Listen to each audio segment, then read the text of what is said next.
कसे आहात बालमित्रांनो? प्रत्येक ठिकाणाला काहीतरी नाव असतं, हो की नाही? तुमच्याही शहरात अनेक वेगळ्या गोष्टी असतील, त्यांना नाव असेल. जसं आमच्या नागपूरमध्ये एक अंबाझरी आहे भाग. तर तिथे गार्डन आहे. त्याचं नाव याच्यावरनं पडलं म्हणतात की तिथे आधी आंब्याची खूप झाडं होते. आणि तुम्ही अटल टनल त्याच्याबद्दलही ऐकलं असेल. अटल बिहारी वाजपेयीजी त्यांच्या नावावर ते टनल आहे. अशा अनेक वास्तू असतात, रस्त्यांना नावं दिलेली असतात, गावांना नावं दिली असतात. त्यामागे कुठली ना कुठली गोष्ट असतेच, ती तुम्ही जाणून घ्यायचा प्रयत्न करा. आधीच्या काळी मुलांची नावंसुद्धा राम, कृष्ण अशी ठेवायची की त्या अनुषंगाने देवाचं नाव आपल्या तोंडात येत राहो. तर तसंच या सगळ्या वास्तूंचे, रस्त्यांची नावं का दिली असतात? तर ज्यांच्या नावावर दिले असतात त्यांची आपण सतत आठवण ठेवावी.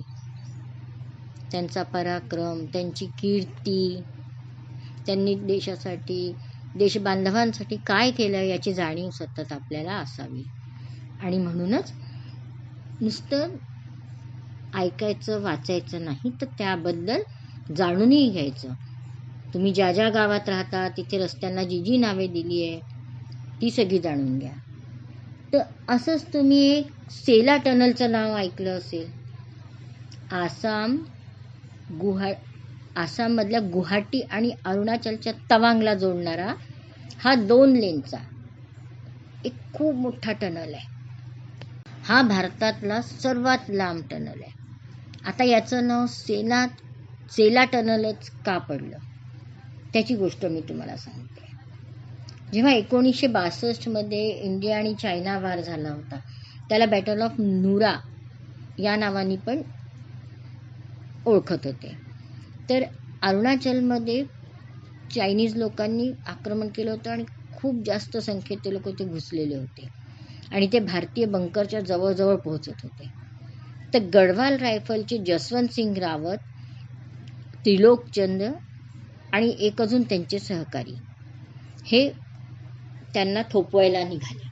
आता जसवंत सिंग पुढे होते आणि बाकीचे 2 मित्र त्यांना मागे कव्हर करत चाललेले होते.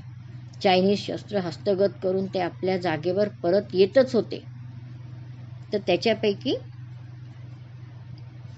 त्यांनी चायनीज लोकांनी मारलेली गोळी त्यांना लागली. या 2 जण तिथेच वीरगतीला प्राप्त झाले आणि जसवंत सिंग त्याही परिस्थितीत एकटे तिथली लढाई सांभाळत होते. आणि यात त्यांना तिथल्याच 2 मुली, ज्या तिथल्या गावातच राहणाऱ्या होत्या, स्थानिक मोनपा एक जनजातीच्या 2 मुली, खूप बहादूर, त्या यांना अशी मदत करत होत्या आणि ते क्षणाक्षणात एका जागेवर दुसऱ्या जागेवर तिसऱ्या जागेवर अशी पटापट गोळ्या मारत होते की चायनीज लोकांना लक्षात सुद्धा येत नव्हतं की हा एकच माणूस आहे लढायला. त्यांना वाटलं भराभर इकडून तिकडून गोळ्या येऊन राहिल्या म्हणजे खूप मोठी फौज यांची आहे भारतीयांची. सलग 72 तास जसवंत सिंग यांनी या 2 मुलींच्या, ज्यात एकीचं नाव होतं सेला आणि दुसरीचं नाव होतं नुरा, यांच्या मदतीने त्या चायनीज लोकांना यांनी रोखून ठेवलं. यात सेला आणि जसवंत सिंग वीरगतीला प्राप्त झाले आणि नुराला चायनीज लोक बंदी करून घेऊन गेले. त्यांना महावीर चक्र मिळालं. गढवाल रायफलला बॅटल ऑनर नुरांग दिल्या जातं. बहादूर सेलाच्या नावानेच या टनलला आपण सेला टनल म्हणून ओळखतो. शिवाय एका लेकला सुद्धा सेला लेक नाव दिल्या गेलं आहे. आणि तिथल्या एका वॉटरफॉलला जी दुसरी मुलगी होती ना नुरा, तिचं नाव दिल्या गेलं आहे, नुरा वॉटरफॉल. आणि जसवंत सिंग याचं वय तेव्हा काय होतं माहिती आहे? फक्त 21 वर्ष. वयाच्या 21व्या वर्षी काही मुलांना तर हे सुद्धा माहीत नसतं की आपण पुढे होऊन काय होणार आहे, आपलं ध्येय काय आहे. अशा लहान वयात त्यांनी देशासाठी श्रेष्ठ बलिदान केलं. शिवाय लहान मुलींनी त्यांची मदत केली. मग काय मुलांना आवडली नाही गोष्ट?